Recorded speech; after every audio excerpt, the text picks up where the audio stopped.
Welcome to in front of me Samsung Galaxy A13, and I'll show you how to install iPhone keyboard on this device.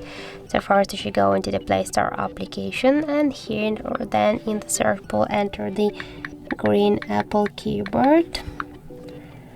And now we have to get this application, so tap to install and wait a couple of seconds while the application downloading and installing on your device.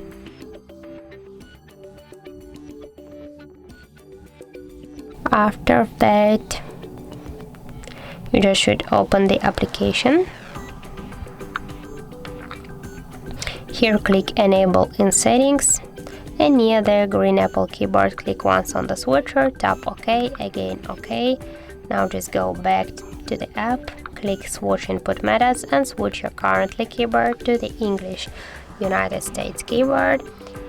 And as can you see, the process is finished, and now we'll go somewhere, for example here into the search, and we can see here the look of our new keyboard, and this keyboard is so close to the iPhone one as all of these emojis. So that's it, thank you for watching, and if you find this video helpful, don't forget to leave a like, comment and to subscribe our channel.